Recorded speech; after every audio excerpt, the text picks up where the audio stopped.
Good afternoon, everybody. There'll be a few people, I think, coming in a bit late, so if we just shuffle along at the back to make sure there's room. We've started typically with a UCL plus 10. I was hoping it would only be plus 5, but we've gone plus 10. Welcome to, we can't see them, but there will be people online. We're a hybrid event, so everyone say woo for the onliners. Okay, it's actually quite overwhelming seeing you all here. I've seen most students and collaborators. Turn your phone off, everybody. Students and collaborators on a screen, and I'm kind of half right. I'm like, I know you. Oh yeah, you're that person I had a meeting with. So it's really lovely to see you all here. Thank you so much for coming. Who am I? My name is Anne Leyburn. My preferred pronouns are she, her, and I lead the Volunteering Services Community Research Initiative. And we deliver it out of the Students' Union, UCL. You may hear some people referring to it as CRIS today. It's kind of an internal acronym. The S bit's for the students, but it's not just for students, it's for organisations. So we've wrestled with it and we've come up with the Community Research Initiative. But this cohort knew it as CRIS. So we're not talking about the photographer, whose name is also Christopher or Chris. We are talking about the community. So everyone turn around and wave at the photographer. And today we have a fantastic illustrator artist in the house. Everyone say hi to Jenny. So Jenny's going to be capturing in not written form, with a little bit of writing, everything that's being said today and shared, and all the students' experiences that they're sharing with us. So we'll have a really amazing output at the end of today. So thank you, Jenny. Already got started about an hour and a half ago. Okay, a little bit of housekeeping. For those of us that are in the room in London, we're not expecting a fire drill today. So if we do hear a continuous alarm, we can make our way through this fire exit here. For accessibility, it would be the refuge, not refuse, which I was making mistakes. Refuge area is out the front, and the events team will manage us. The bathrooms, if you need a non-gendered space, again, we're out the back through here. Otherwise, out the front, and there's toilets if you follow the signs or ask people. Again, the events team will manage you if you have any problems. Outside, I've got written here, we've got Rekha and Angel. We don't. We've got Chenge, Zofia, an incredible amount of people here from the wider volunteering service team, so thank you. Speak with anyone with a volunteering t-shirt on, or any of the crew at the back, and they'll help you out. There's a brochure available today. There's some hard copies floating around the room. For sustainability reasons and cost reasons, we haven't got one printed for all of you, but we will print them out later. There's also a digital version, because I learned how to do QR codes. So this QR code will take you to the digital version of the brochure, so you'll find all the information in there. More of a kind of exhibition, showcasey, celebratory kind of vibe today. It's not a conference. Our speakers are not taking questions, but I do have a Slido set up. If you've used Slido before, go into your web browser. You may already have the app. You can go to Slido, and at some point you'll be able to see this number. And that's your little number. You can make comments, or you can make questions, and each of the presenters can choose in their own time whether or not they take those questions digitally. I don't know if you guys got that. It's okay. Okay, so what's today all about? Well, at the heart of the Community Research Initiative is definitely a mission to make sure that our master's students at UCL have got the absolute best possible dissertation experience. And at the same time, it's making sure that student research actually is useful or meaningful outside of the university metaphorical walls. And so we work with our local voluntary and community sector, other words used, NGO or charities, non-profits. But essentially it's about making sure that our students have a great time doing their research, and that their research actually matters to an audience outside of those of us that work within a university. So that's what the Community Research Initiative is all about. For the next, a little bit under 2 hours, today is about celebrating the class of 2021-22. We've got down the front mostly. They collaborated in research that was agreed together with a community organisation. What research would be great for them to do as their dissertation and a piece of academic assessment, but at the same time would be great for the organisation to have and know about. So we've got new students in the room today, and so the other vibe of today is inspiration. So if you like what you hear, we've got new organisations, we've got new students. If you like what you hear, come and speak to me, and you too can have the experience that hopefully our students are about to share with you. So, we've got a student focus. Get us started. I'm so happy that we've got Hamza with us today, who's our education officer, and he's going to formally welcome you to the event. Hamza?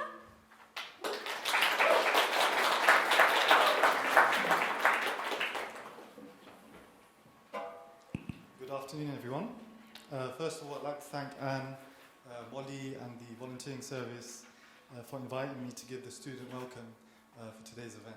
So my name is Hamza Ahmed, and I am this academic year's education officer. Before this, I was also a student at UCL, so I studied history, politics, and economics at UCL. And I graduated just this month, actually. Thank you. So, as education officer, my priority is the students' academic interests, and basically presenting that to senior UCL stakeholders, making sure that their needs are being heard. Another part of my job is to lead our academic rep network. So at UCL we have over 2,000 student academic reps, which is the largest network in the country. So the main part of that is ensuring that we build strong partnerships and relationships with our UCL departments and faculties. So, partnerships is, really important, and it's something that I value a lot, and it's something that the Community Research Initiative also values a lot. Our mission at the SU is to ensure that our students get the best educational experience, whilst also enjoying their time at UCL and also building their skill sets, building their confidence. And that's what this is all about. At UCL, we want to see our students not only get good degrees, but alongside that, ensure that they're having good and genuine influence across London, and having a positive social impact within their communities. And that's something that I really hope that as many students can do over their time at UCL. So it's really easy for me to be excited about the Community Research Initiative, because that's what this is all about. For me, there are three key things that I really like about this initiative. The first thing is the fact that this initiative is designed specifically for master's students, and it puts their voice right at the heart of it. UCL as an institution has a majority of students being postgrads, and the majority of those postgrads are also master's students, but unfortunately they are overlooked a lot of the time. So it's really great that this initiative puts their student voice right at the centre. This was done through Molly last year, this year by Abina, and the year before by Joanna. So yeah, that round of applause for them.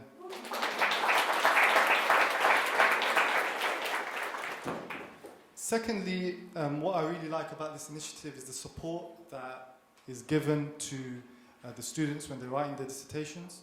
So, writing dissertations is really stressful. It's a very long process.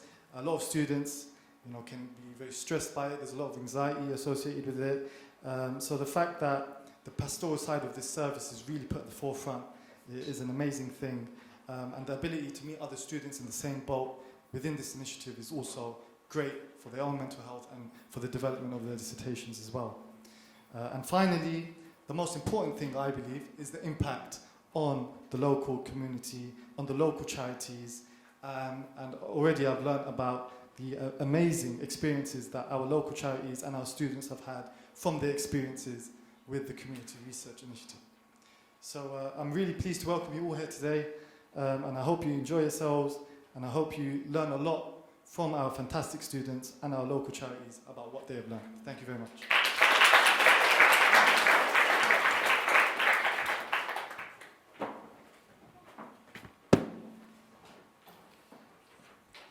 I'm not entirely tech savvy, soz.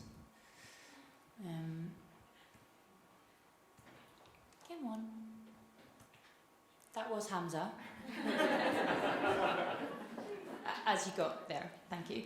I'd really love to invite Keith up to speak now, and I'll leave him to introduce himself.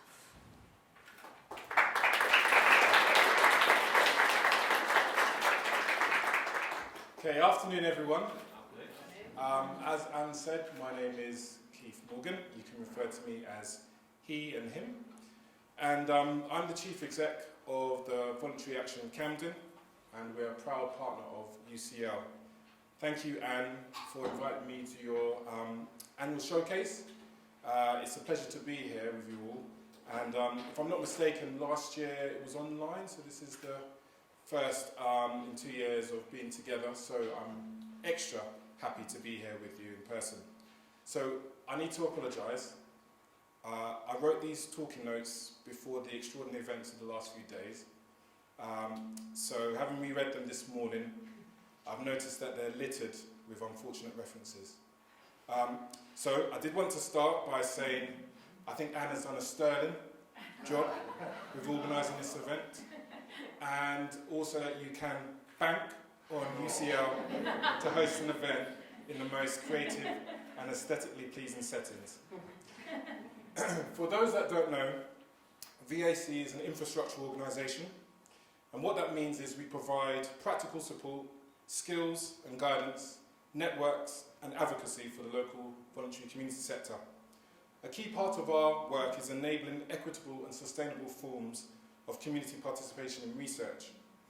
We do this by creating spaces for residents to engage with policy officers, promoting public service consultation, and conducting community research on behalf of the local government, developers, service providers to improve services and shape public policy. And that's why we're so excited about the Community Research Initiative for Students, or CRIS.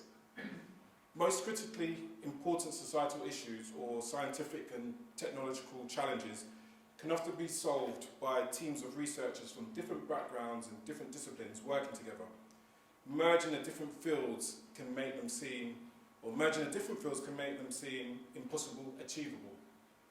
So we're incredibly fortunate, of course, in Camden to have one of the greatest knowledge cluster anywhere in the world. And of course, UCL is at the centre of this. And I know how much collaboration between the knowledge sector and local government has helped to drive Camden's ambition to be the best place to work, to live and to play. But I'm so pleased that through CRIS and Evaluation Exchange, there is a recognition that the voluntary community sector can also provide capabilities for exchanging ideas across disciplines, learning new skills, adopting new perspectives, achieving radical benefits, and of course, having lots of fun. The community sector is often characterised as the front line. And of course, while that is true, it is also true that we have a wealth of local intelligence. We have the experience of policy and system design, and we have the propensity for boldness and experimentation. So we are natural partners for institutions like UCL. What we sometimes don't have in the community sector is a lot of time, resources, and opportunity. Opportunity to pause and explore and connect with diverse, creative, and quality city of experts. And that's what this program gives us. For those that know Virgil Abloh, who sadly passed, he was the first African American to be artistic director at a French luxury fashion house.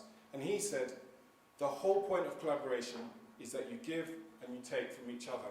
And that's how you create things that are totally new. What stands out for me about CRIS is the emphasis on co-creating and promoting collaborative research that is societally useful. This program is a fantastic opportunity for the community sector and UCL master students to work together to identify knowledge gaps or needs and develop these into ideas for research. I see the relationship with Camden VCS, or Camden Voluntary Community Sector, and UCL continue to grow and strengthen as we pursue common interests and shared goals to shape public policy and influence change for the benefit of our community. I'm really excited about the partnership and this program, and I really look forward to working with new students in the near future. So I've come to the end of my time. I trust you felt inspired by what you've heard today so far. about Chris. And I know you'll enjoy hearing from all the students that have been part of the programme. Thank you and take care.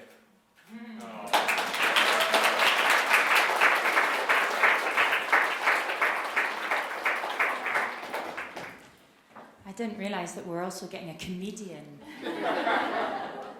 That was incredible. Thank you so much, Keith.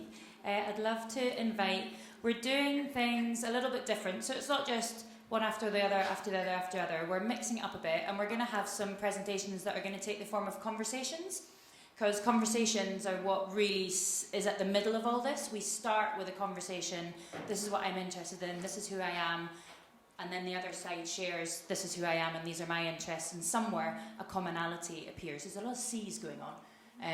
So our first conversation is Joanna, our OG staff administrator on Chris, and Bohdana. Would you like to come up, please?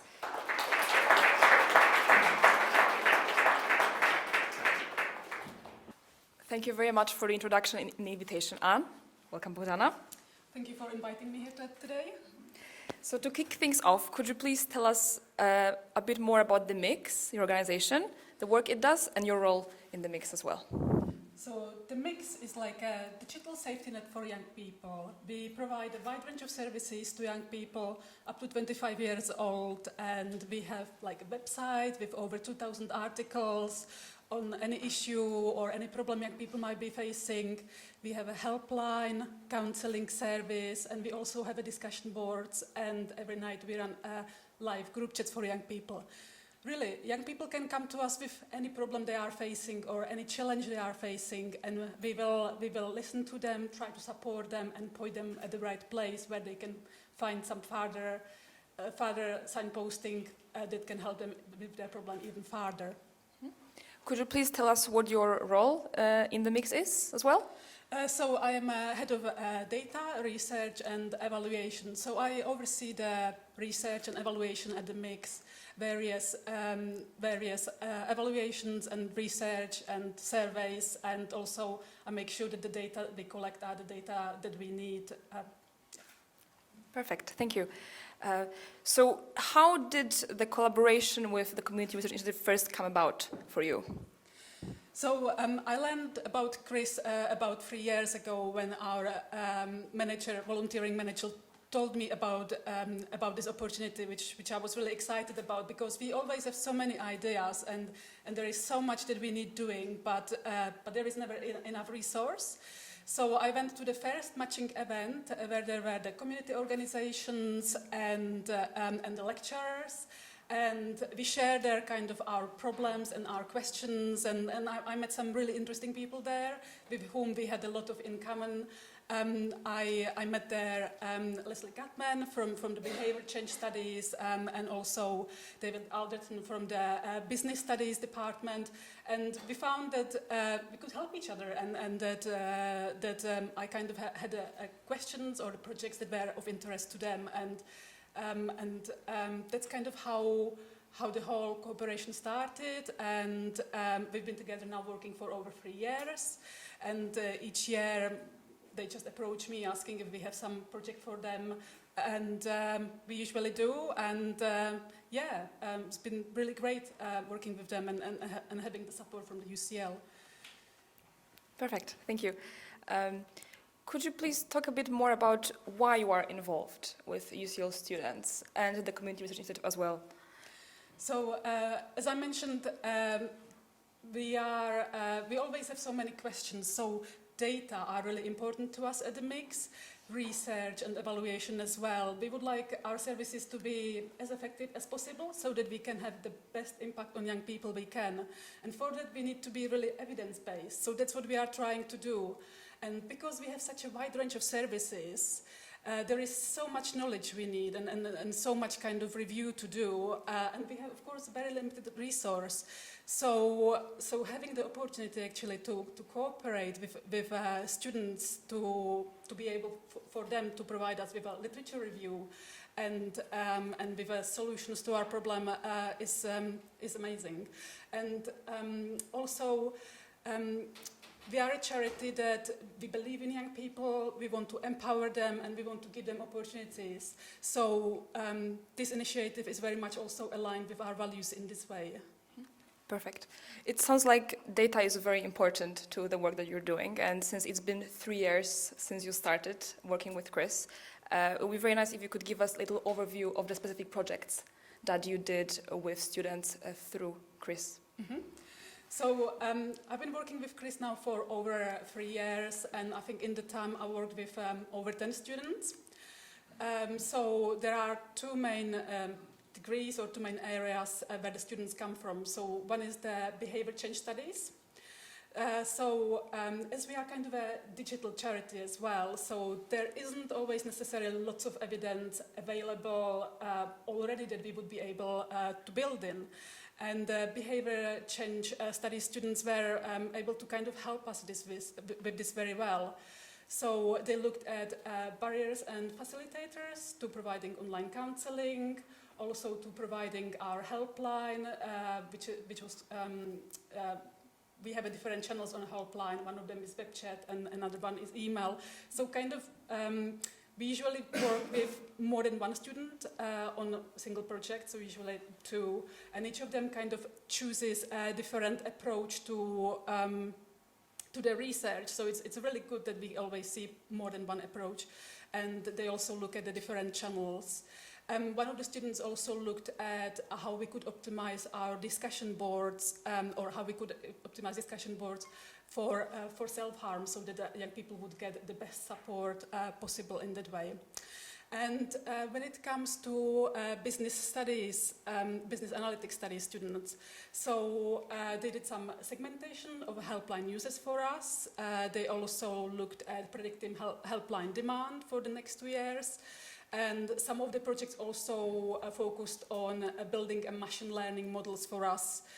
One was like machine learning model for a recommender for our website that would recommend next steps for young people coming to our website based on their information, such as like a behavior on the website and their demographic information. And another one looked at building a model to help us identify when people are in crisis, because lots of people who come in touch, get in touch with us might be in crisis. So that is something that is an area of concern and a special interest for us.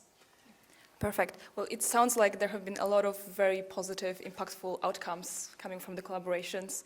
And also you had a very unique partnership with a particular course at UCL. So given the wealth of your experience, in this position, what would be the one thing that you would like to say to anyone in the room today from your point of view of a charity organization? I'd say it is a fantastic opportunity and initiative to get involved with Chris, and I had the best experience. I think sometimes people are worried about that it might take too much time to get involved with this. From my point of view, that never seemed to be a problem. It doesn't really take that much time. What I tend to do in our organization, I try to connect students with our different service teams as well, so they can deal with them directly. And I think that anyone can probably find a problem that you need solved, or where you could benefit from some more information and literature review and suggestions for improvements or strategies, how you can do better. So I would really strongly recommend to get in touch and get involved. Thank you very much.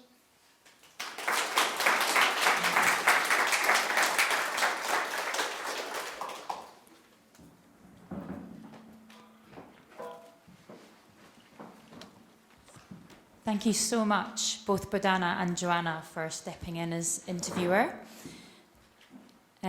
We're moving on to our student segment. Are we ready? Yeah. Are we all ready? Yeah. Thank you. I'm not sure the student is. You are, aren't you, my love? Come on up. Hi, everyone. Introduce yourself.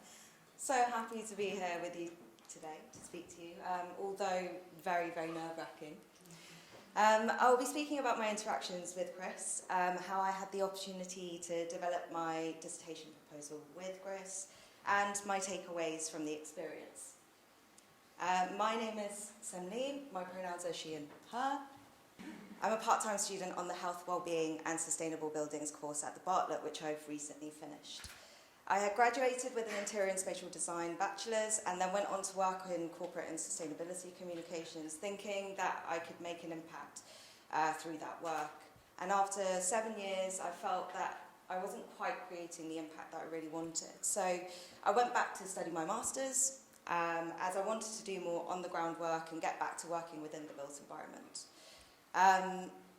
At the start, I was thinking, great, I can do part-time work and part-time study. It's going to be absolutely amazing. So I came across Chris, where I just finished my first year. So at this point, I'd gotten half my marks, and in all honesty, the marks weren't as good as I'd hoped for them to be. Naturally, I was a little bit deflated, and at this point, was probably feeling a little bit like this man, where you're on a cliff edge, can't really see the trail end, and can't see the path that you've just trodden on, or the achievements that you've had. And was also slightly burnt out from some voluntary work that I'd done with a local community land trust. So for those that don't know what a community land trust is, they are non-profits aiming to provide an alternative model of housing, a topic that I feel incredibly passionate about. I knew I wanted to do my dissertation on housing and health and using participatory methods. I'd been trying to bring co-design and co-production into my own work and practice, so it made sense to include this into the methodology. But I was unsure how to do this in the context of an academic dissertation or even where to start. An email had come through from the UCL Student Union about this time last year with a section about Chris and how they help students and community organisations measure impact, and I thought, great. So I signed myself up with a meeting with Anne Laybourne, and the first meeting was really quite something. I remember feeling slightly like this. I remember we just had like a really good conversation about where I was with my dissertation and really listened to what I needed, and her offering me information about potential authorities or organisations that I could partner up with, and things to think about at this stage. Really getting me excited about writing a dissertation again. So I began meeting her every other week to keep hashing out ideas, reflecting my thoughts from the previous meeting or research that I'd done in the meantime. So, I'm not quite used to this. So 2 months go by, and I'd gotten back another grade from one of my modules, the first module in my second year. Again, not really as good as I'd hoped, and I think there was a genuine concern and worry where I felt, oh my goodness, I don't really know if I'm feeling confident enough to write a good dissertation at this rate. I have my bi-weekly meeting with Anne and decide it's probably a good time for me to be honest about how I'm feeling. We start with the usual stuff, catching up, bouncing ideas, and towards the end I blurt out, and I've got a bit of a confession to make. I've really been struggling with the grades that I've been getting, and I've been really struggling to come to terms with my own dyslexia, something that I was diagnosed with when I was 18. I'd thought I'd hidden it quite well, and I didn't seek support for it, but it was actually causing me a lot of trouble and issues within my master's. Anne was extremely empathetic and helpful, and signposted me to the appropriate resources that UCL had, and encouraged me to speak to my dissertation tutor, Dr. Juma Moore, who's in the audience, so slightly also nerve-wracking. Little did I know that they knew each other and had worked together, so both gave me the confidence to really lean into my strengths and passions, and highlighted the difficulties that a lot of people have going back to academia after a period of being in practice, and then also having to write in a certain style. Fast forward into the new year, and with the help of Chris and Gemma, I ended up deciding that a participatory action research piece was the right way to go. Again, another leap of faith, but with the confidence that Gemma and Anne had in me, and in my ability to bring everything together, helped me to take that risk. I ended up with a dissertation titled Future of housing. Sorry, I don't know why I stamped there. Future of housing. What is the role of participation in the delivery of community-led housing, which looked at how we can map participation and its health impacts. I did this in collaboration with the Community Land Trust that I'd had a relationship with, co-creating a few public engagement workshops that helped inform the overall research piece. Outside of the dissertation, I agreed to deliver an engagement report for the Community Land Trust, which you can have read in your own time if you'd like to scan the QR code, or I'll try to give a link in the slide a little bit later. And it's an internal document, so if you can just have it for your own reading, that would be great. In terms of what I learned from Chris, I had a safe space to test a lot of ideas. I think immediately the support that Anne gave me made me feel like I could, to quote the phrase, throw stuff at the wall and see what sticks. A lot of that information we spoke about at the start of the process ended up playing a huge part in my final dissertation. Secondly, the advice that was given to me throughout the interactions with Chris was relevant, and it was kind of nice to have someone outside of my course to give me a considered but different perspective. It showed how much Anne had been listening to my needs and interests. And then finally, and most importantly, the support that I got from Chris gave me the confidence to delve a little bit deeper into my passions and interrogate what I really wanted to write about for my dissertation topic rather than playing it safe. It gave me an inner confidence to deliver something that I knew would be of benefit outside of academia, and I remember saying at the start that that was what I wanted to achieve, rather than just it being a written piece of work to mark the end of my master's. This is definitely an experience that I know I'll look back on and be so proud of, as there were moments where I felt I really genuinely couldn't. So I feel incredibly grateful to have had that support from Chris. Thank you for listening.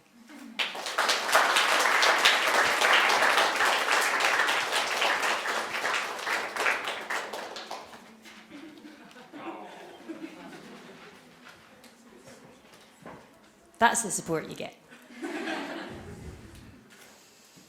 Okay, thank you so much, Sam. Breathing. I'd love to move on now and introduce you to Markus. Well, Markus is going to introduce themselves. Yes. Thank you. Feels like I'm at karaoke or something. So my name's Markus Tralla, he, him, from Canada. So I was in the School of Management at UCL, so a business analytics program which kind of looks at data, like data science, machine learning, and how that can kind of impact companies. And we partnered with, so Chris reached out to our department, and it partnered me with a company called Centrepoint, which is a youth homeless charity in England that has a number of shelters and then also does a lot of research and lobbying for how to kind of end youth homelessness in England. So they have quite a large data department there, so they reached out to us, and I was actually able to use their data along with kind of ONS statistics and create a machine learning model that would do kind of predictions on homelessness levels and look at factors relating to youth homelessness. So I'll just speak about how this collaboration worked, and then what my product actually was and how it helped the company in some way. So I'd say that, yeah, collaboration was super key, especially from a very early point in the project. That I think a lot of us, you get to the company, you get your data or your research, and you're just ready to go off and running on your own. And that's kind of what I was expecting, but realized that the scope of the project was constantly changing based on what I could do with the data, what they wanted. So it was just important to really have these weekly meetings with Centrepoint to kind of manage their expectations, what was feasible. And this was done a lot with my UCL supervisor as well, who kind of mediated between the company and said, okay, you want to stay focused on, obtaining a thesis while also doing what the company needs. So it was really a balance, and that was through just constant communication and collaboration. And I found with meeting with the company, it was really nice to kind of use their expertise and knowledge. So they have a lot of experience with data and how, they know a lot more about England than I do, coming here just a year ago. So They gave me examples of things I could look at, like things like domestic violence statistics, and incorporate that into my model. And just through that collaboration, like constant communication and give and take, really helped make the project better for everyone. After kind of managing those expectations and creating a thesis and finishing my dissertation, then the problem was, what do you actually do with that research, and how does that actually help the company in some way? And we came up with an idea of doing a webinar for Centerpoint. So this would be actually with, I think, 300 or 400 people in the company, and then also like volunteers with Centerpoint would attend this webinar, where me and 2 other students working with Centerpoint would discuss our research and what it means for the problem of youth homelessness in England. So this was really tough, kind of to like I feel like we get in these academic bubbles and these loops of just thinking purely on how the dissertation is going to look, what your thesis is, and forgetting that there's just like real people out there that like need that you want to be able to explain your ideas to. So this was a lot of kind of thinking in terms, like kind of more simplifying my thesis and explaining in real simplified terms to like a general wide audience about what my research was and what the impacts were. So, and this was such a useful skill to kind of learn through this webinar, and it was done with a lot of practice, presenting to different levels of management at Centerpoint, saying, does this make sense? Like, so they kind of gave me advice like, oh, don't focus so much on machine learning, focus on what the results are, because it can be quite confusing if you're not familiar. So this webinar happened about a week and a half ago, and I think it was really successful, and like a lot of people in the company and volunteers with the company were really intrigued by how data can impact the company, and then they really understood what the research was. So it was a really nice way to simplify and think about my research in a better way. So after this, it was such a great experience, and Centerpoint reached out, and I'm actually starting there as a fundraising data analyst in 2 weeks, like full time with the company. Thank you. So that's out of the way. And I guess that is kind of like my ultimate dream goal occurred, and it was partly through this collaboration with Chris to actually get this role that I'm so passionate about, like directly related to my degree and my research, and to work there full time. So I think just overall amazing experience. So thank you.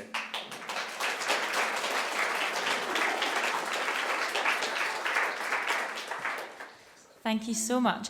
I only heard that news. He's not a plant. I only heard the news about Centerpoint, and it slightly jumps ahead of my thank yous that will come at the end. But the students that are presenting today have done this, have given us the information that we've needed and written their presentations, either whilst just finishing off in those final painful moments of their dissertation, or in those joyous moments of not having to think about it anymore.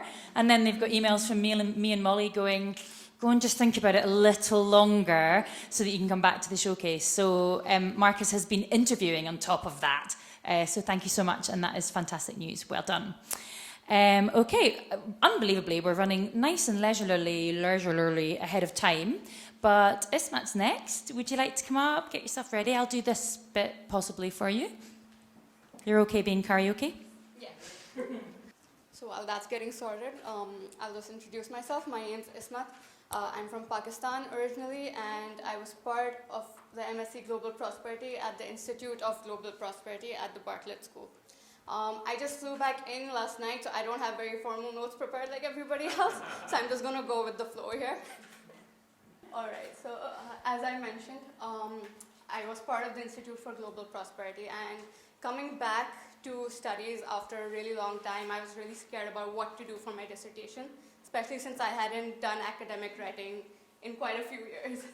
So while researching all the volunteering activities at UCL during my first month here, I discovered Chris. So that's when I kind of discovered Chris, and reading more about what it was, it kind of matched what my background was. I come from the development sector in Pakistan. I've been working with NGOs for the last 5 years, and what Chris did kind of really resonated with me, because coming from that background, I could understand what organizations need and the lack of resources, and how students can actually help us getting through and getting what we need as well. So that is kind of what my motivation was to sign up with Chris. Somewhere along the line, I had my first conversation with Anne, and she was really encouraging and really great to talk to, and that's kind of how things started to go on. Eventually, we had like a departmental session with Chris as well, and that's kind of when the official onboarding happened. However, I was already on board, and I'd already had several discussions with Anne at this point, and we were basically just trying to figure out what to do and what topic to get done. Right. So like I said, I'd come back to academics after a really long time, and with the scope of my degree, there were a lot of options that I could take up. I was really confused about what my dissertation should be, as Anne remembers, I'm sure, because I had a lot of ideas floating through my head, and at this point, we didn't even have our supervisors that we could talk to. We hadn't been assigned one yet, so basically Anne was my go-to, unfortunately for her.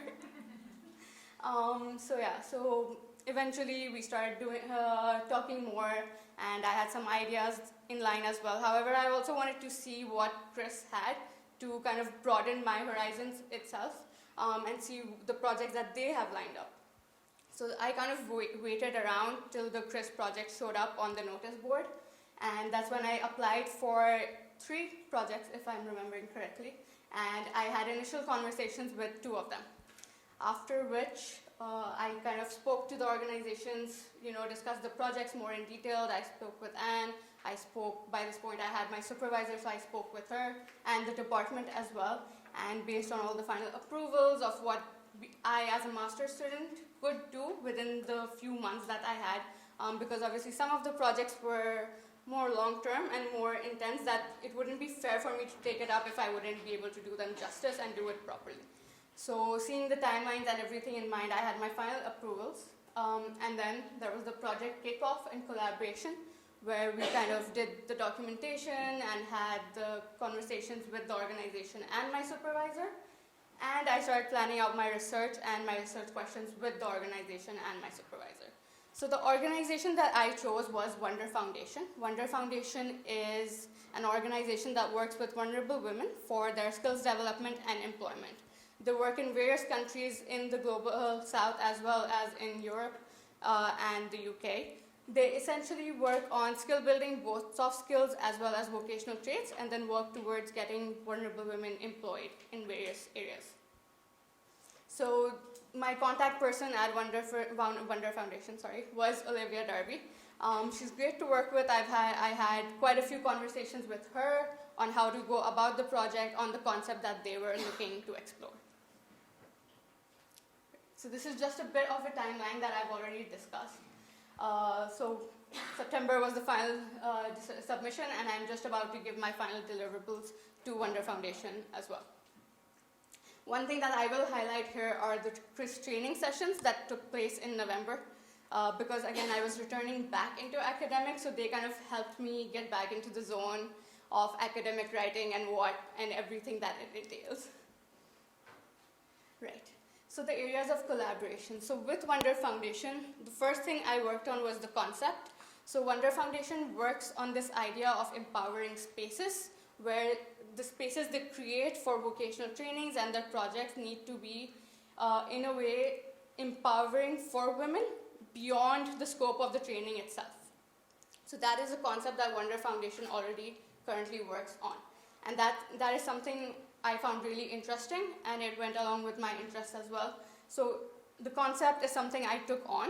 However, it was not something that they had formally ever researched or developed within themselves, so I took on that project.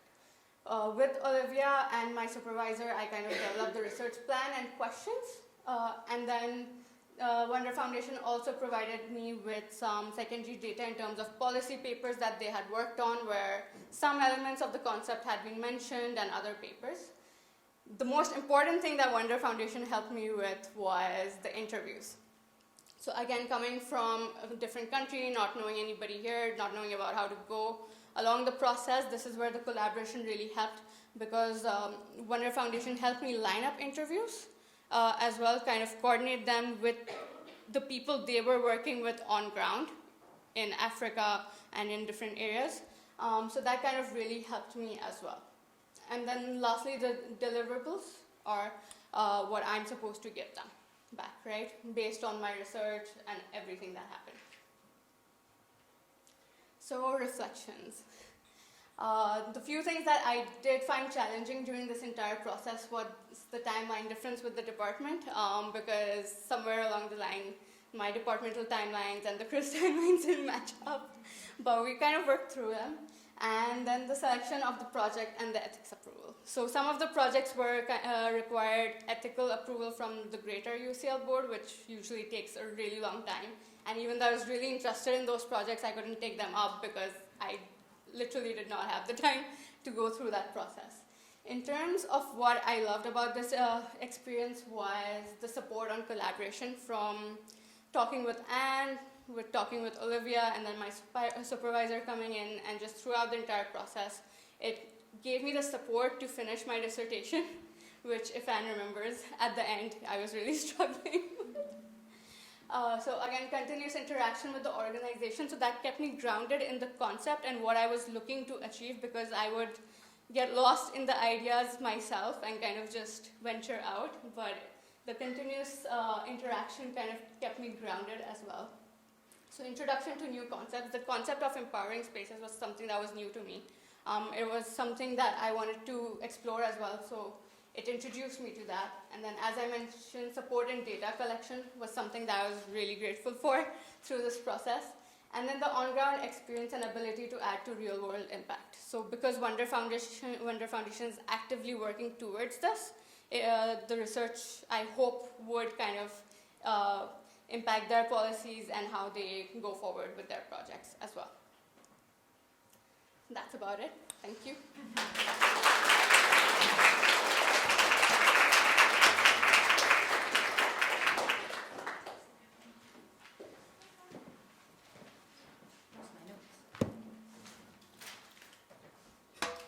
Thank you so much. That was fantastic. I hope did you fly in just for us? No, okay, good. I was like, Molly, she's flying in from Pakistan, and I'm not quite sure if it's just for us. So I'm really pleased that it was for something else. And we benefited from you coming back into the country. So thank you so much. Who is next? Okay, we're going over to a conversation now.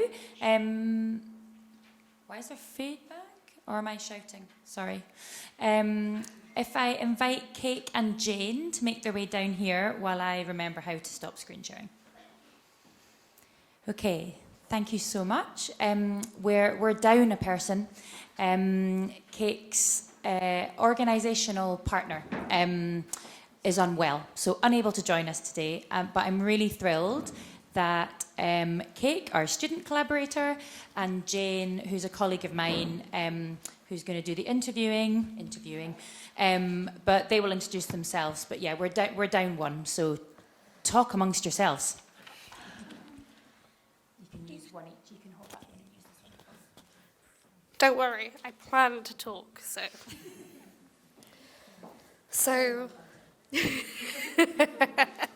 So thank you, Anne. That was a really nice introduction. Really happy to be here and be able to facilitate just a wonderful project and hear sort of more about the process. So as Anne said, my name is Jane. My pronouns are they, them. I basically will be the questioner today. I'm just here to be a bit of kind of scene work, to just let you say what you want to say. So first, Kate, why don't you introduce yourself and let everyone know who you are?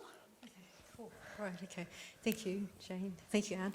Okay, so my name is Cake. Cake is my preferred name, but my full name is Ratima, and my pronouns are they, them. And I worked, I'm an MA Master's student in Applied Linguistics. I just graduated not long ago. I just submitted my dissertation. Yeah. Okay. And then I worked with Angel Ma, who's ill, so she couldn't make it today, and her pronouns are she, her. She's LGBTQ officer. So I worked with the LGBTQ network of UCL. Thank you very much. So let's start with a little bit of context. How did we get here on this beautiful stage? So I'd like you to share a little bit about finding, we call it CRY or CRIS, or Community Research Initiative for Students. How did you discover it? And then sort of what were you hoping for when you first approached CRIS? If that's all right? Yeah, so how I found CRIS, I think I went on the UCL website and went on the Students' Union website, and then I found the research section, and it's quite unique because like other universities that I looked at, they didn't have this. So like the CRIS, Community Research Initiative. So yeah, I actually put this in my personal statement as well when I applied for the program. Yeah, and what was the next question? Yeah, sorry, I do talk a lot, so segueing is fine. So that's how you discovered it. So what were you hoping for when you sort of approached CRIS? What were you hoping to achieve? So basically I have to do dissertation as part of my master's as well. Anyway, so I'd like to make it more impactful by working with the community. So yeah, that's why I decided to join CRIS. I think as well as a union, we're very community focused. Like, how do we create communities, but also how do we enrich those communities? My job there at the union, that's what we do. And like hearing that that's going on inside of CRIS, that makes me very happy. And the fact that you saw that and thought, that sounds like me. That's always really good. So I think the thing I'm curious about, and I imagine a lot of people are curious about, what was it like when you first sort of talking about research and collaboration? Like, you already knew the LGBTQ officer through like networky things. So how did you shift from that kind of relationship to becoming sort of a researcher, collaborator, discussing research sort of thing? Did you have lots of meetings? Did you involve your supervisor? Take us through your journey. All right. Okay, cool. So yeah, when I first started the program, I think about a few months later, I discovered the LGBTQ plus network and the trans network. So I decided to join the network and then met Angel. Yeah. So at first I didn't know that I was gonna get to collaborate with Angel, but then as part of my discourse module, for my first term, I did a paper on Stonewall. So this is like a continuation of my paper. So it's like, the second version. So yeah, so in the end, I try to collaborate with other communities, but I think, it's not quite my main interest, because like my main interest has always been this course. So I was like, so I had an opportunity to talk to Anne, and then as well as Jane and Angel about it, and then they said our main focus right now of the network is like the Stonewall. Yeah. So at first I was going to do I was hesitating between the pronouns and Stonewall, but then they said Stonewall is the main focus, so that's why I decided to go for it. Thank you for that, actually. I think it's important that we elaborate on our officer's priorities, and it became a sudden priority for Angel in the absence of our trans officer. So I'm glad there was, if anything, something positive like that kind of strong research that could come from it. And now that we've got all the juicy goss, I'd love to get a feel for sort of how you worked collaboratively during the research phase itself, if that's all right, if you could elaborate a little bit on that. Like the phrase, in terms of when you were working together, researching together or that kind of thing, how did that work between you? Oh, okay. So basically, our first meeting that we had with Anne and Jane as well, and then Angel, so they kind of gave me the input of the literature review, and then, because I was part of I joined some of the network's events anyway, so I met Angel from time to time, and then I tried to talk to her about the dissertation or the project. So she sort of gave me more input, and then I asked her for recommendation for interview participants as well. Beautiful, thank you. I've got a few, let's call them rapid fire questions, because like I said, I love to hear more. So the first thing is, what is the best thing about having, like, a student officer, the LGBT plus officer, to work alongside? What was the best thing about that?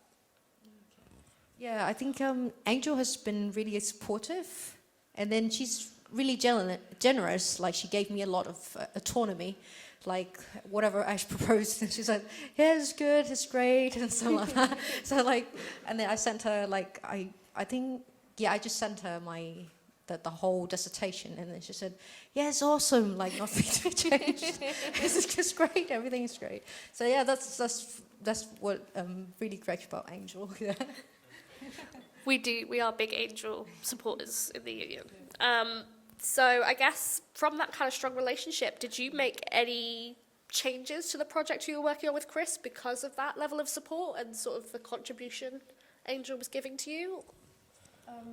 Yeah, I think I changed from the beginning, from the shift from the pronouns topic to the storm wall. Yeah, that's basically the main thing that I changed. So would you say your project would have been completely different without Angel's input? Would you, if you hadn't collaborated together, it would have taken a whole different direction? Or is this your preferred direction instead? Yeah, I'd say it wouldn't be as impactful as it is now. So yeah, and in the future, I hope to spread the words even further to make it more impactful and, for the good of the community. Yeah. Ooh, I love that. So I guess we're going to do a little bit of pros and cons moment. Sort of what was enjoyable about this phase where you were sort of working together and finding that sort of thing that you're going to do about Stonewall, and what could have been better if you were to do this all again? What could have been better? What's the great thing about? Yeah. Okay, the pros first. Yeah. Okay. Yeah. Sorry. So yeah, the pros. So I get a feel of what it's like to work with the community to carry out the dissertation, because in the future I plan to do PhD, so it's a good pilot study, or like when I go back to my country or wherever I am, I can work with the community to carry out research. And the cons would be maybe like the controversy of the issue, so it's a bit challenging to sort of like anonymize participants and like be careful about how to conduct the research and stuff, yeah.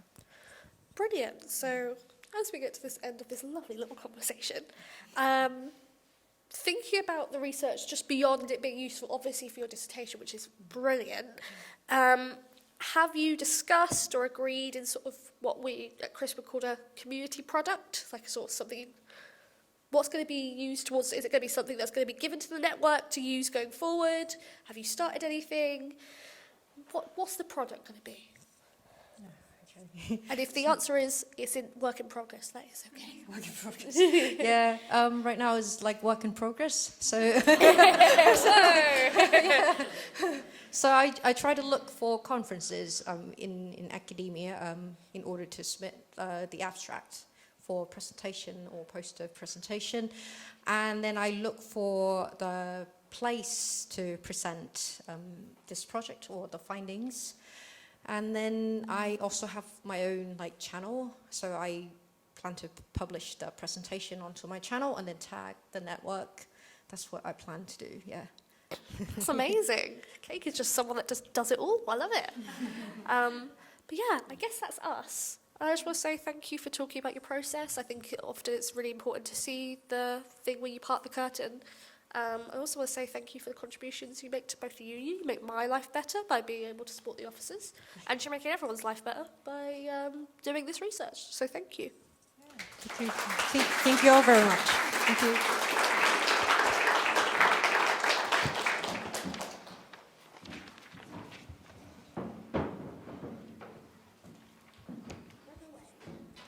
Thank you so much, both of you. It's like a pincer movement. Okay, incredibly, we're running ahead of time. Oh, yeah, that's true. Okay, we're moving on to another conversation. Are we ready? Yes. We are going to... Oh, here we... It's the laptop. There we go. Nyma, if you'd like to step on up, you two can sit here. Thank you so much. Molly, who many of you have met, certainly in your inboxes or arrival today, is my absolute second-in-command event manager today. Also a master's student and also the Chris administrator, but today has stepped in as well to do a little bit of interviewing with one of our fantastic students, Nyma. So yeah, we'll have another conversation. Thank you so much, both of you. Hello, I am Molly. As many of you have met me at the doors today, I use she, her pronouns. And this is Nyma. Do you want to give a little introduction? Sure, I'm Nyma, and I'm a master's student. I just completed my MSc in Global Prosperity from the Institute of Global Prosperity at the Bartlett, UCL. Yeah, Amazing. and I did my dissertation with the National Federation of Parks and Green Spaces. It was titled Ethnic Participation and Inclusion in Urban Green Spaces. Amazing. And Nyma and I, throughout the year, have had a lot of conversations. We met at actually a Chris event called the Work in Progress Events, and we've kind of been leaning on each other to learn more about participatory research and also just how to be a master's student and not be stressed. Not break down. Yeah, so we've had a lot of conversations, and this is just kind of a summary of all the things that we've talked about. So I think first, it would be lovely if you could just share what drew you to the idea of doing a collaborative dissertation in the first place. Sure, okay, so there's a few reasons. First, I think it was the idea of my dissertation having some kind of real-world impact was very appealing, rather than just do some kind of research and just put that in a dissertation that then only my supervisor reads and that's it. That was really appealing.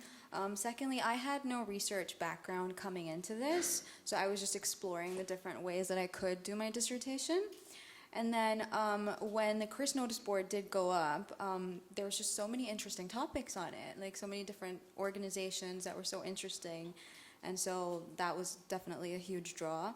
And then lastly, I think working with a community partner organization, I just felt would really add a great little additional layer to the dissertation.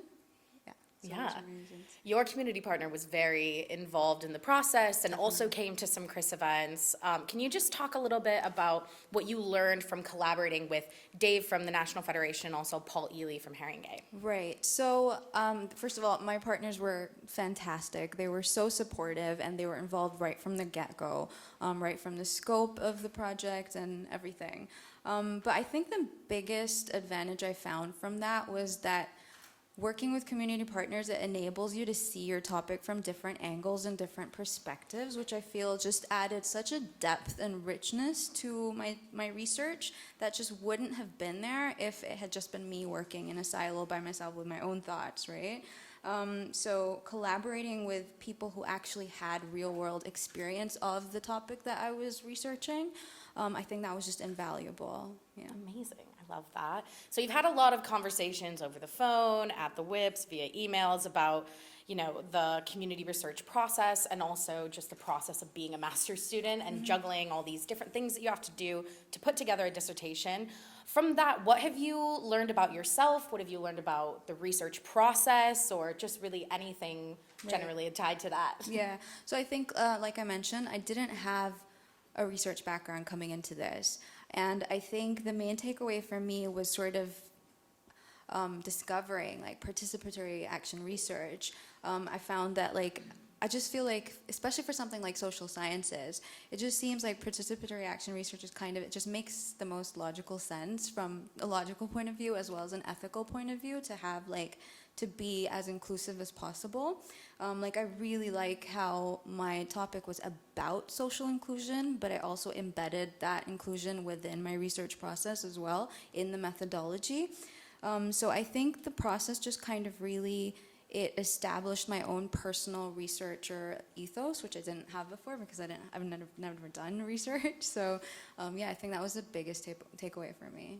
I love that, and I love that, I feel like we have now a really similar ethos about research, and all the other people that we worked with in the Community Research Initiative, we've all kind of come together because we have this similar way of how we want to work and how we want our projects to impact the world. Yeah. So we have a bunch of students in the room and also on the Zoom who want to learn all about Chris. They're incoming master students, even some undergraduate students. So what would you say to anyone in the room who's thinking about working with the Community Research Initiative or doing a collaborative or participatory dissertation? I mean, I would obviously go for it. Correct answer. Was based on my experience, it was just an absolutely wonderful experience. Like there was no negatives about it at all for me. Just from the start, like the kind of support that Chris gives you, that Anne gives you, it's so customized, it's so personal, and you just create this safe space here at Chris that really allows you to open up in terms of even your insecurities and stuff. I'm probably not the only person to struggle with imposter syndrome coming into like UCL where there's like the best minds and stuff. And so being honest about certain things, like when you're collaborating with like community organizations, sometimes that can be intimidating. But I would just like speak to Anne about it, and she would be so on top of just giving me guidance on how to handle situations and things. And it was just the best. It was really like I couldn't have asked for more support. And then we had those work in progress events where we got to meet the other girls and the other students from different departments and just bouncing ideas off of each other. That was so beneficial in how I ended up planning my own dissertation and stuff too. Yeah, really come away with like new friends and new colleagues for our future it was like research. a little community, and it was really amazing. Amazing. Well, thank you so much for the work that you do and for being involved in Chris. It's been wonderful to work with you this year. Yeah, it was wonderful to work with all of you. Yeah. Amazing. Should we give it back to Anne?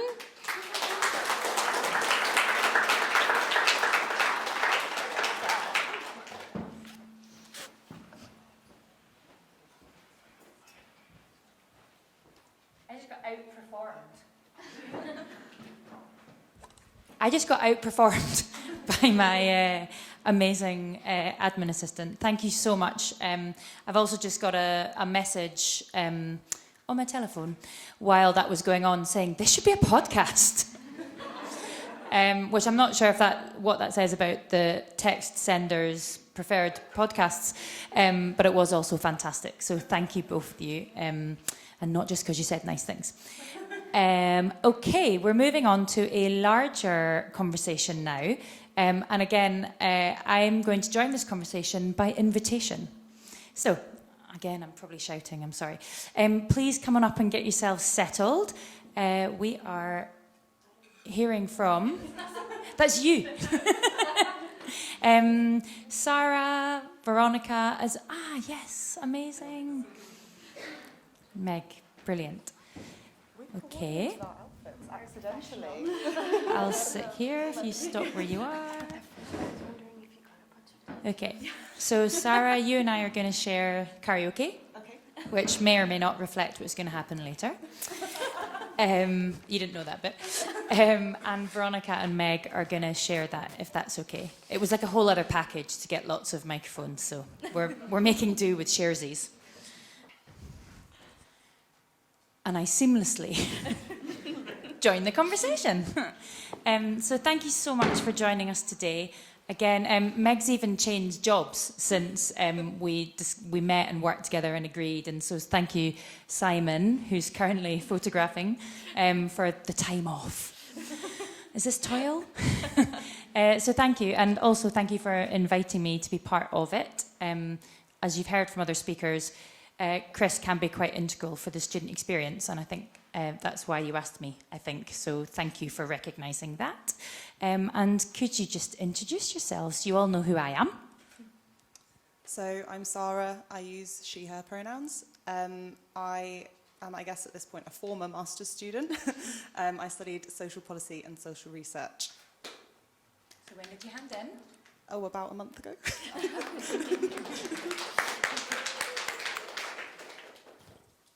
Okay. Hi, I'm Veronika. I also studied at UCL, although I did finish my master's, it's going to be a year ago. And I was involved in this project with Meg from the perspective of London Nightline. And hi, I'm Meg, she, her, and I am the former coordinator of London Nightline, so we were the community partner in this process. And what are you now? and now I work in policy and research as a coordinator at the Students' Union, so I've crossed over. So it's been very helpful to set this up. I was like, oh, you're going to be in my workplace. Great. Thanks so much. And I'll kick things off, I guess, and I'd be really curious to know, why you engaged in the community. Everyone's got their own reasons and their own journeys, and it is very student-led that people come for their own reasons. So I'd really love to hear first from the student and then from the community collaborator's perspective, why it was that you came to the Community Research Initiative, aka Chris. I got involved in Chris sort of through two ways. Anne gave a talk to my course, and I thought it sounded very interesting. But to be honest, I'm not overly organised, and I mostly got involved with Chris because Molly roped me into an event she was organising and told me I had to come along, which I'm very, very thankful for. The reasons I thought Chris might be a good thing for me to be involved in was, I feel a bit like a broken record. I feel like everyone has been saying this, but I wanted my research to mean something and have an impact beyond a tick box exercise to complete my master's and get my qualification. I also thought that collaborating might be great for my CV. And I feel like working with someone else who might provide what they want from research is much more how research will happen in the real world when I have a job. I'm looking for a job. And also, I didn't have a particularly focused research question coming into the dissertation process, and so I was feeling a little bit lost and I didn't know where to go. I knew I wanted my research to be broadly in mental health, and so meeting with Meg and Veronika and them having really clear ideas of what they felt like was useful research for London Nightline and for the wider student mental health landscape was so helpful to me to be able to really hone my research in and make sure it was helpful for someone else. So I used to be the former training officer for London Nightline, and the kind of, the beginning of this idea was when I was doing some research on nightlines, because they have been operating for about 70 years across the country. However, there was a shocking lack of research. However, at Nightline, because it's almost exclusively made out of volunteers, we just didn't have the capacity to conduct that research on our own. And since Nightline is a service by students for students, it seemed very appropriate to have a student involved in the process of creating kind of this research. And on a personal level, I did my master's at UCL, but it was all online, so I was not ready to go. I just needed to be involved some more. Yeah, so I guess, so in my role last year, so I was the only full-time member of staff. So capacity was, not really there. We have sort of 80, 90 volunteers and we run every night, so there's a lot to do running an organisation. But we realised that there was a real need we had different aspects of the organisation that we were trying to look at. And so I was like, right, well, I think I saw a project with maybe King's first, and I was like, student power, this is great. And that was one issue that I was like, okay, well, this might be something I could look at with this group of students. And then I saw Chris advertise, and I was like, we have another issue. Let's look at this with this student. But it wasn't just that we'd identified another issue. It was that late one night, it was about 10:30 when I shouldn't have been looking at emails, but I was. Veronika had emailed me from Shift with a full 2-page research proposal, which is what Sarah has now brought to life. And so, it all kind of came out of, we had questions which we really needed answering but didn't have capacity for. And then, Veronika putting that all together, and then Sarah being the woman who can make it happen for us. I'm glad I could. Anne, can I kind of throw this question back at you? I know you used to be a researcher, so how did you come to be involved with Chris and manage all of this fantastic work? I manage all the fantastic work with lots of other people. But how I got here, I had a bit of a transformational experience myself. It was mentioned before by Keith and other people about something called the Evaluation Exchange that was running in 2017-18. So I was a dissatisfied researcher, I would say. It's probably a polite way of putting it. Dissatisfied researcher, and I did the Evaluation Exchange, which is more towards PhD students and early career researchers. and just had a massive epiphany of, which is why I'm running Chris now, because I had a massive epiphany, did a bit of retraining, and Gemma, who's been mentioned today, sent me an email and said you should look at this job, and it was a job with John Brame in the volunteering service to set up the Community Research Initiative. And that's really what drives me when I hear all these stories from the students, is that they're all having their little transformational moments, and you never know what happens when you click on a newsletter or someone sends you an email. So yeah, I had my own little journey. I haven't always been Chris. Thanks, and thanks for sharing that. A common theme that comes through that people have said today is that services like this, it's the kind of not knowing what idea to choose for your dissertation. And I love that I remember you came to the event, and I think you told me Molly made me.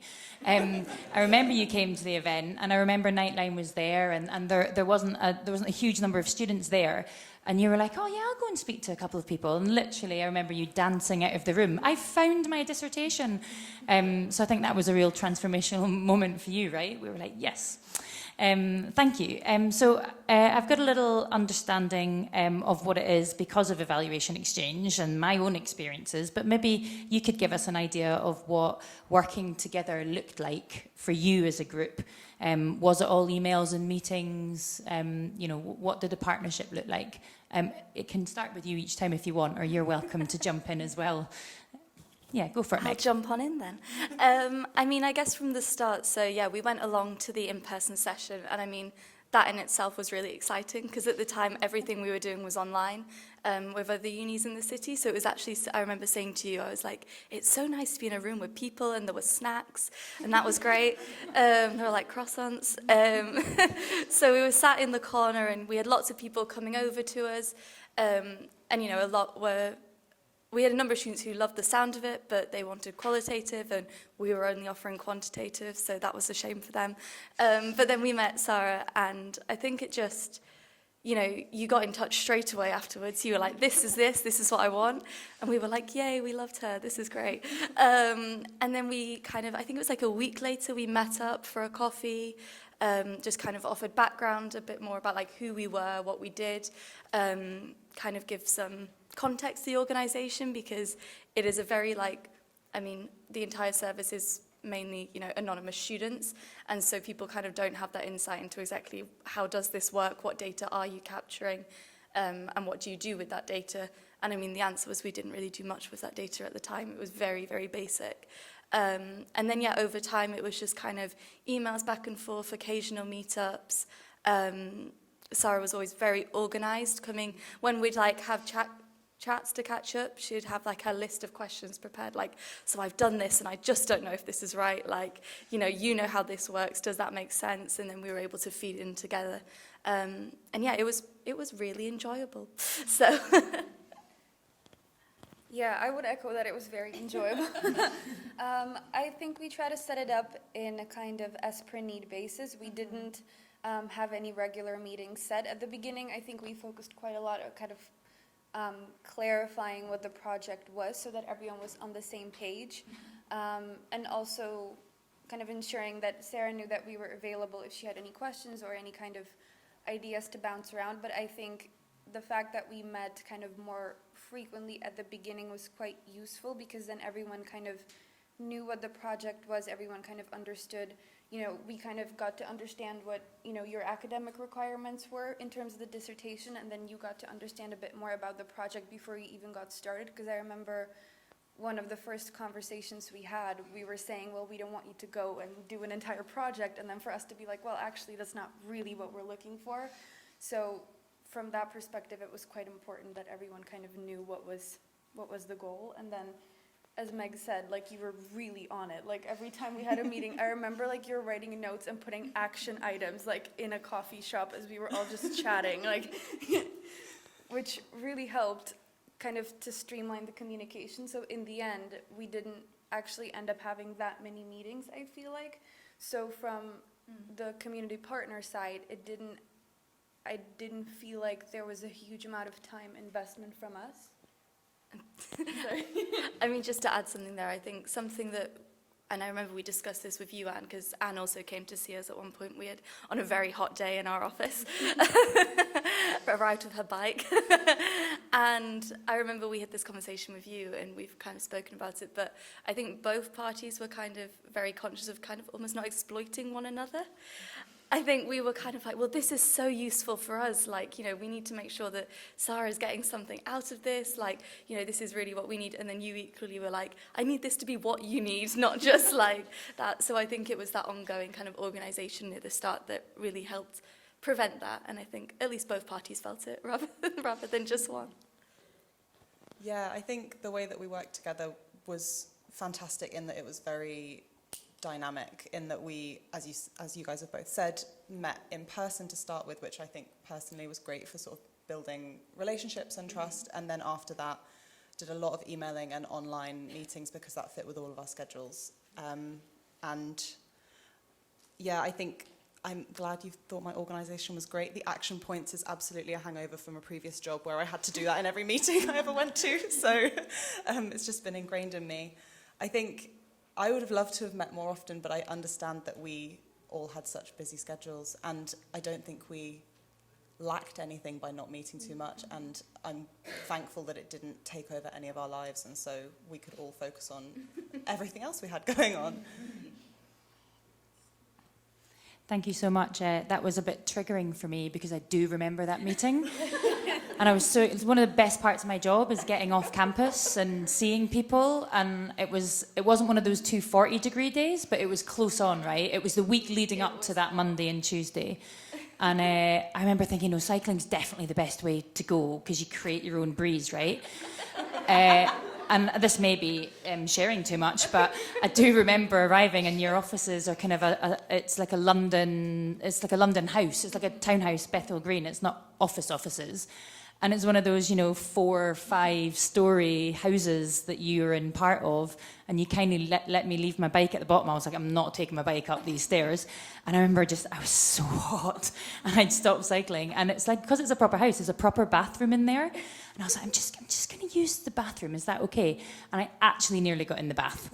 There was a proper avocado suite in the bathroom, and I stood there and I was like, is it inappropriate to run a bath? And we'd had such great conversations that I knew that they were cool, but I was like, I'm not sure we're there yet. But that was, I don't think I've got over that meeting. But it didn't harm the collaboration, so that's good.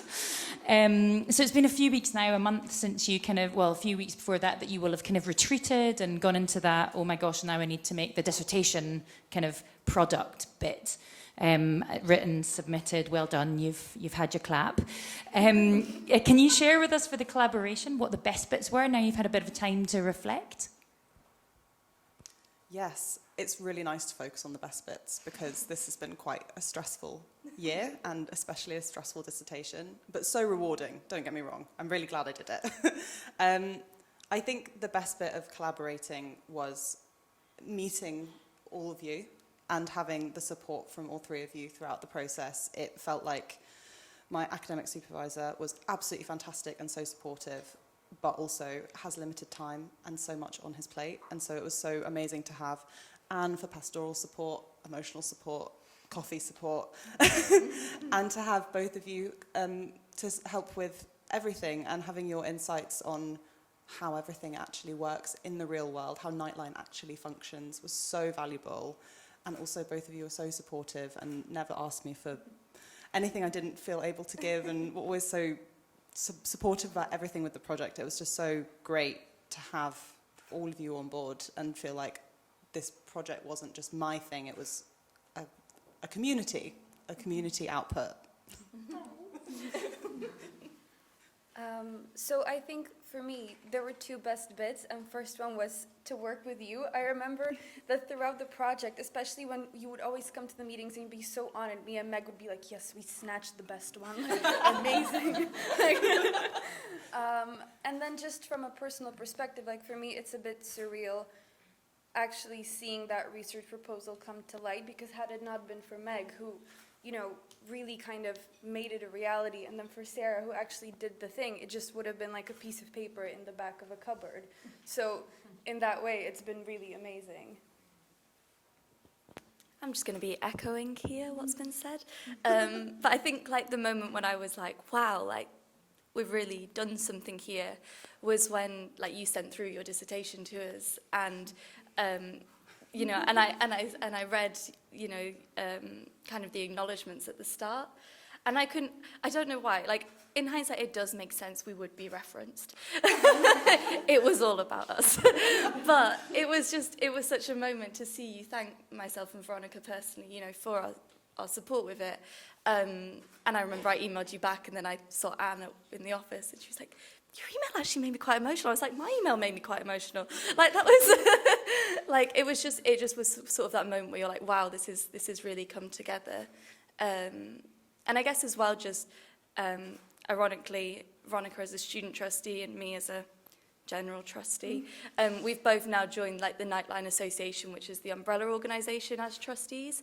And so from that perspective as well, we know kind of the value of this research in terms of the lack of research that is out there, and kind of the potential that this therefore has going forward in terms of, you know, looking at what other nightlines are doing, looking at kind of comparisons of different student populations across the country.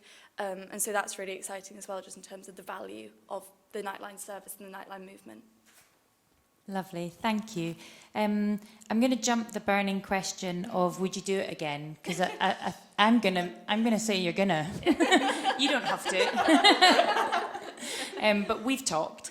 But I'm going to jump to, because it leads directly on from what you've just said there about, you know, we've heard what this has meant to you all, and we've heard what it's meant to your dissertation, and that's only one product that we support with this. You know, the dissertation's the assessment bit, but we encourage and support students to make something that is then useful and usable, not outside the walls, but like actually usable. So it's not, you know, 10,000, 12,000 words.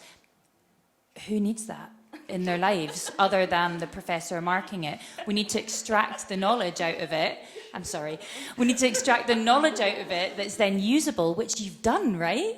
So can you tell us what's next for Nightline off the back of, we've got the dissertation product now, but how's that being translated for well, you now, but you both, for Nightline?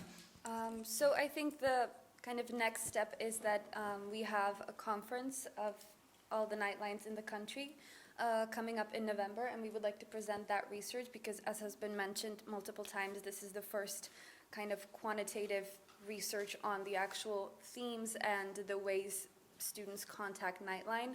And although there is some level of heterogeneity between nightlines across the country, it is still incredibly useful. So that would be the first step, and we invited Sarah to present, of course, because she did all the legwork, so she should be able to kind of take the credit for everything. And then, as Meg mentioned, on kind of the trustee level, I think having a think about the implications of that in terms of training, in terms of demonstrating Nightline's values to stakeholders, and in a way it has been very validating, particularly as a training officer, in the sense that our training has been built around these hunches, and actually seeing them kind of black on white on paper, seeing that, yeah, this is true, first of all, it has been quite kind of comforting knowing that we didn't train people completely wrong. But I think it is really kind of the first step to more research, you know, comparative research, things like that, and to really take Nightlines into a more evidence-based model of operation. Yeah. You don't want to echo? I echo what's necessary. And that's really lovely to bring that back to what I try and support as we mentioned today, to support the students to understand is that knowledge doesn't just exist within the walls of UCL or people with degrees. There's different knowledge, and you've just called it hunch. But that's the expertise that we don't have in here. We've got other expertise, but just calling it a hunch, we're not devaluing it as that, you know. So we've validated what you already knew in a sense, right? Yeah. So I really love that we can help you with the evidence base, but that hunch knowledge is what we would love to work with. So thank you. Did you want to add something? I was just going to say there, in terms of the hunch knowledge, I guess it's like, that's what's really important for stakeholders. Do you know what I mean? Like if I go into a university and I'm like, well, we have a hunch that this is what your students need and blah, blah, blah. It doesn't work. I've been a SAB previously, and I know they need the papers to prove it, the evidence has to be there. And so for us to actually be able to say, you know, no, these are the themes that co-occur, this is like how this works, and therefore we're training in this way because we know this, like that's just invaluable in terms of those relationships. Sorry. It's like it's win-win. Thank you so much. It's been a real pleasure to have a conversation. Thank you for inviting me. And let's give it up for Sarah and her collaborators.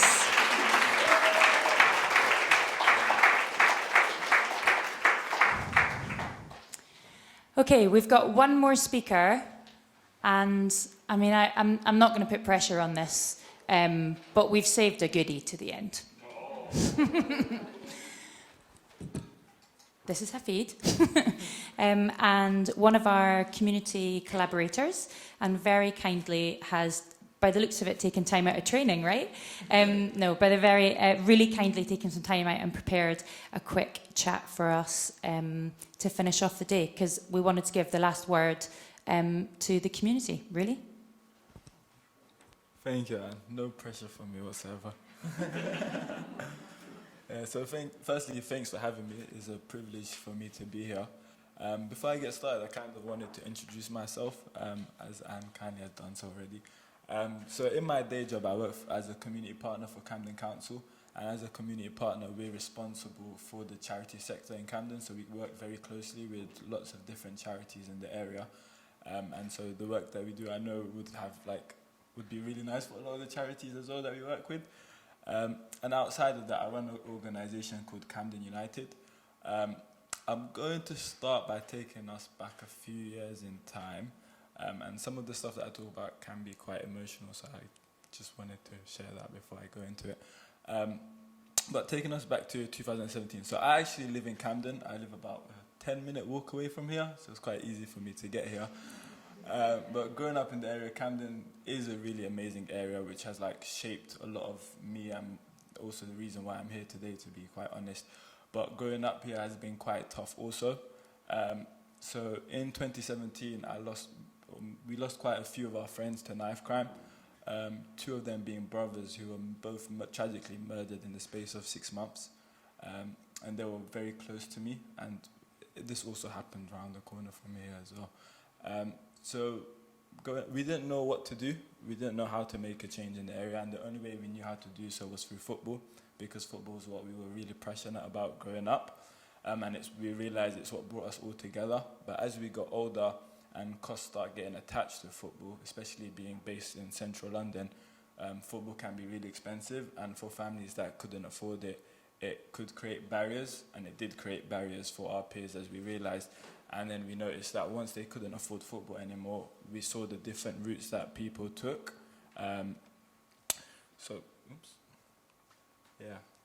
So our whole aim is to make a change in the area using football, like I mentioned. A lot of our members have lived experience of losing someone to knife crime, or also seeing the repercussions of it within our community. And so our aim was to tackle and raise awareness of knife crime and mental health issues. The biggest barrier I mentioned is the lack of facilities and also the cost attached to it. And everything we do is about removing barriers for young people to take part. And I put these slides together a bit last minute, so I forgot them. Like I say, it's to remove barriers for young people to take part, but it's also to give opportunity for people that wouldn't actually get those opportunities as well.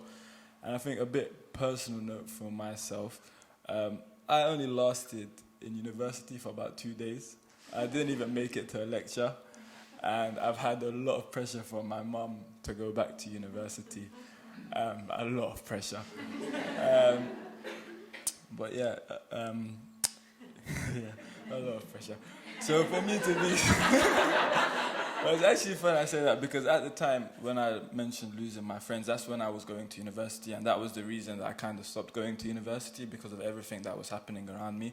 But I was really scared to hurt my mum, and I actually hid the fact that I dropped out of university from her for a year and a half. So every morning I'd get up and act like I was going to university, but I was not going anywhere. And so for me, again, as I said, for me as a person, it's a big achievement for me to be sat here in front of you guys. I'm going to make sure I show this footage to my mum as well, to show her that I'm sat in UCL speaking in front of you all about something that I played the part in creating as well, which is amazing. So I've got a few videos, short videos that the sound doesn't really matter, but I wanted to share with you guys. So this is from our first ever match. As you can see, we didn't even have a kit, so we actually borrowed another team's kit. And this is like the support that we got at the sideline, and that's when we realized that we were actually onto something. Because for us, although football was the tool, the main thing was the community and the impact that we wanted it to have on the community. So we started off with the men's team, which was this. And then from that, we had quite a few young children say that they wanted to take part in something as well. So we started off doing 3 sessions in a cage. This was in like 2019, and there's like 5 children. Of those 5 children, 3 of them still take part in the activities that we do today, and that's 3 years later, which is amazing. Of those 3 children, some of them we took to a tournament at Fulham's training ground, which was like I felt good being there, so I can't even imagine how the children felt like being there as well. One of the teams also won the tournament as well, so that picture up there with the medals, that's them winning. As you can see, our numbers have grown massively, so we started off from working with like 5 children in a cage to now having over 120 members signed up that take part every week. And again, for us, I mentioned removing barriers, so everything we do for them is completely free of charge. They don't have to pay anything to take part. In terms of me growing up as well, so I actually, where I live right next to King's Cross Station, and the Francis Crick Institute is my neighbour, which, yeah, is quite special. Before I throw that out there. Another big achievement for us is actually our women's team that we set up recently. As you can see, the team's very diverse, and like I'll put my hand up and say, this is probably something that I didn't imagine us doing when we started, and I was definitely wrong for thinking that, but just the stereotypes that we grew up used to, it's like boys play football and that was it. And like what makes this project really special is that we were actually approached by one of the girls who said, we want you to start something for us, and we did that, and they actually joined their first league recently as well, so they had their first match last week, which was exciting to watch. And like, even I'm a Muslim myself, and to see a group of girls wearing their headscarf playing football is really powerful for me, and I can easily say that this is one of our biggest achievements so far. We've also got our men's team. So our men's team, we recently merged with another club called FC Soma, and we're actually the highest ranked club in Camden and surrounding areas as well. We're 1 division away from becoming a semi-professional football club, which will be quite awesome, and hopefully we'll get like the whole community behind us. The reason I mentioned the Francis Crick Institute, Jenny. Hey. Yeah, I've not met Jenny before, but Jenny put this wonderful piece of work together. And so just before COVID hit, Francis Crick sponsored our football kits and gave us our first bit of funding ever. And that was quite cool for me because I lived in the estate before Francis Crick was even there. So to see them grow and like the biggest biomedical research centre in Europe sponsor us was quite cool. But they paid for us to do this. It was a workshop with our men's team. And a lot of the people on our men's team are our friends, and we all know like the barriers that exist in mental health when it comes to men and them opening up and talking about things. And so even though I knew quite a lot of the people, this was the first time we had a conversation like this, and this was about our experience during COVID. So again, like I mentioned, football is a tool that brings people to us, but there's so much more outside the football that we want to do. Fast forward, we've got Emily over here. And it's funny because, so I think Keith spoke earlier, and I saw the Community Research Initiative in one of their newsletters, and I thought, let me send over an email. And to be honest, I'm signed up to quite a few newsletters, and I never follow through on anything I see there. So even when I sent over an email, I honestly did not know what to expect or what I was getting myself into. But then I had a meeting with Molly, and Molly straight away mentioned there was Emily, who had a passion about football and doing research, and she put us in touch with each other, and I can say the rest was history, basically. me and Emily got on really well, not just because she's a Liverpool fan. that helped a lot. But I also want to take a moment as well, because after we met, Emily unfortunately lost her grandfather, and the work that she did to stay on top of everything and the work that she took part with us was like really big for us, and like that's a big credit to her. And just wanted to share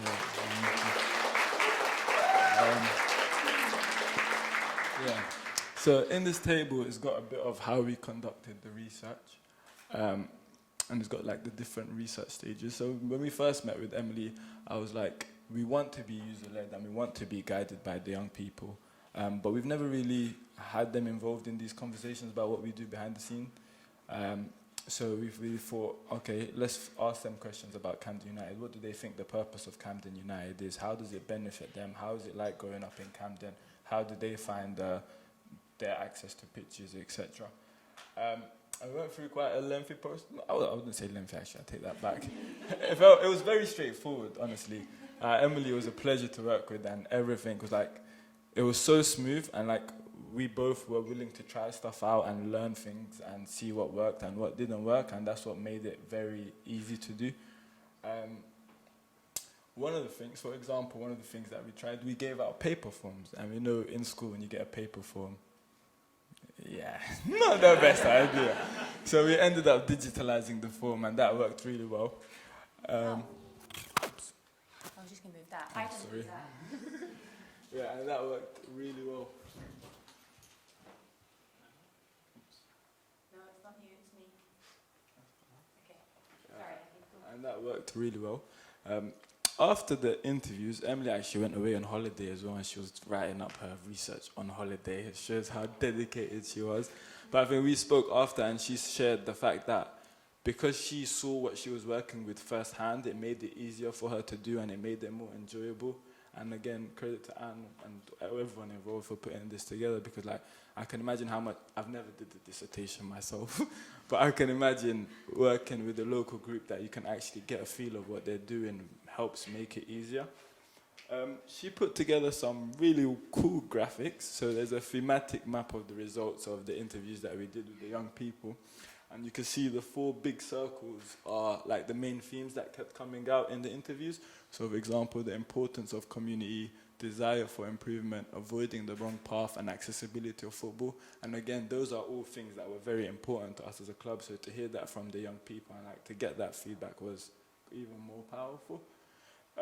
She put together this graphic as well about why participants prefer training sessions over playing informally. And again, I mentioned the access to local pitches, and that's something that came out from them. I mentioned the girls being a big thing, so they mentioned privacy and empowering. So when we set up the girls group, for example, we struggled to get a male coach, and with the demographic that we were working with, having a female coach was like really important to them because that made them feel comfortable. And so we were able to find a young person who's now doing their coaching qualification, and like even their training session takes part in a place that no one can see, and it makes them feel very safe. So again, to hear that feedback from them is quite very important. And then next we have another slide about our improvements. Some of them are in our control, some of them are out of our control. But again, this highlighted how important it is to take the young people with us on that journey, because if we did some of these concerns or issues that they raised, they would have understood if we did that. So as much as the people behind the scenes, we are a part of the community, the young people are a bigger part of our community, and to get them more involved is really important. She also put together this really cool graphic, which I really love. It's like a 4-4-2 football formation. And she's broken down like the benefits of us, how to improve us, and like the hopes for the future, which is cool. And we're going to hand that out to the young people. And I think in general, the research that she did will hopefully help us secure more funding as well, because we have this research to hand and stuff that we're able to share about the work that we did. I think I'm running over time. Okay, so I'm going to leave us with this. Emily put together this really cool graphic as well of football pitches available to hire with like costs attached to them as well. And one of the statistics, the last one there, is across England there are 2 people for every football pitch, yet in Camden there are 44 people per pitch. And that really struck me because I knew that firsthand, but to have evidence that backs that is even more empowering. Yeah, I'll leave you with that. But the last thing I wanted to say, sorry, I had a meeting with Anne and she made me realize the importance of this, and I think they were speaking about this in the last presentation around the voice of the local community and getting them involved in research, because that's not generally the case. And hopefully, who knows, in the future, one of our young players might end up in UCL and actually conduct their own research themselves. That would be the goal for us. Thank you very much.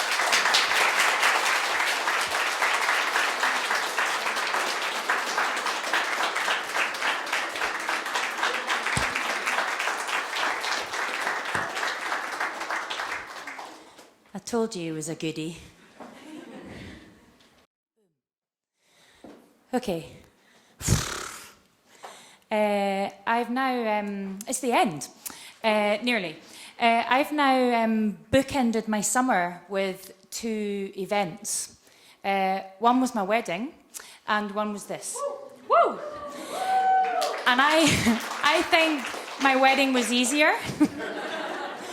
And because my husband is here doing the photography for us, I'm not going to say anything else in that comparison.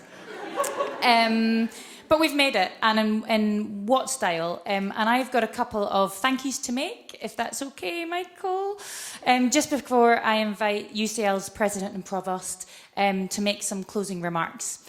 And the biggest thank you has to go to our student collaborators, those who presented today, as well as the rest of the cohort who are featured in the brochure. You all did something a little bit different, took a bit of a calculated risk with your dissertation, and you took a step closer to making sure that your work was useful and usable in the real world, and you deserve a big round of applause.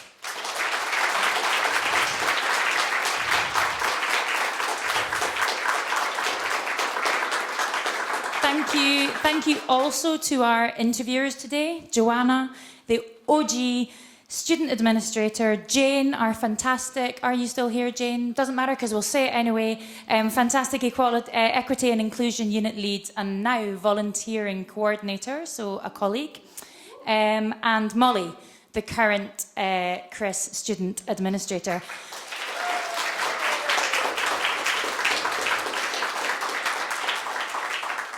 And I have to say, and this is where the wedding comparison continues, there's been at least 3 times today that I've nearly cried. But today is Molly's last day. And I can't tell you what an asset she has been to the Community Research Initiative. I'm really excited about Abena, who's coming. Are you here, Abena? Hi! My new student administrator. Hi. Molly, you've been such an asset, and I know that Abena you will be, and you'll bring yourself to Chris, and you'll change it in the way that Molly changed it and Joanna changed it. Thanks to the Offers for Students, Research England, whose funding made this showcase in this sexy format possible. Thanks to Annalisa Morgan and the wider marketing and comms team in the SU for the fantastic new look logo, for teaching me how to make QR codes, for the gorgeous brochure that you've accessed online, and there's a few hard copies around. Thanks to Jenny, our wonderful illustrator today. Everyone say whoop for Jenny.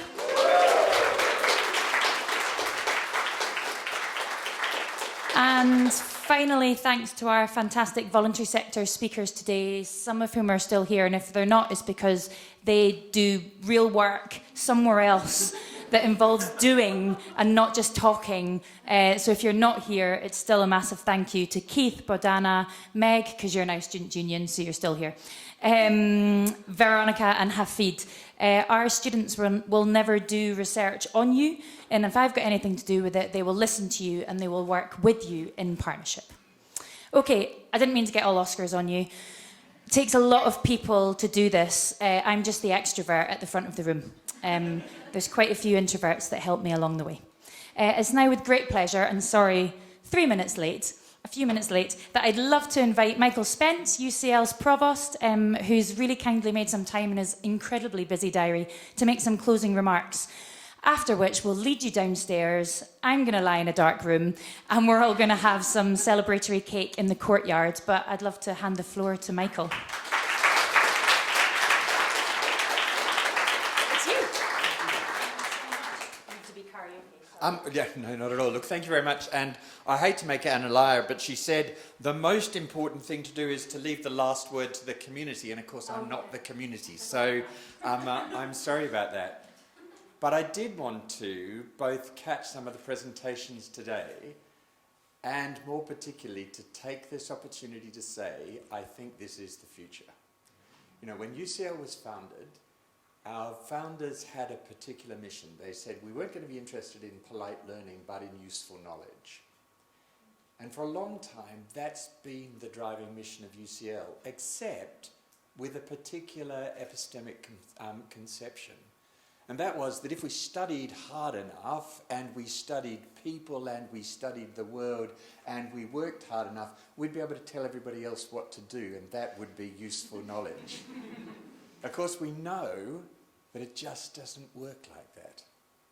That unless you're involved in the co-production of knowledge with the people for whom it needs to be useful, you're just not going to understand.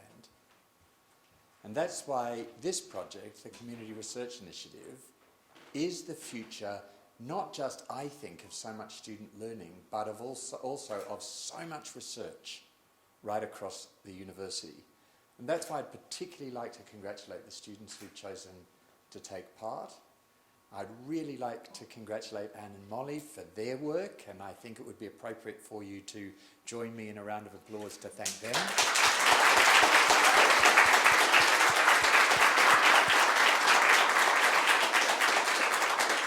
For the partnership with the Student Union, I'd like to thank the Office for Students. I'd like to thank everybody who's seen the fact that this is the way that research will go in the future, and this is the way in which we can genuinely fulfill that original mission to be useful. I have just one more thing to say, and that is, Hafid, that your mother is a very wise woman, and it is never too late to start a university degree. So now I just have the great joy of suggesting that you all move downstairs to start the party. Thanks very much.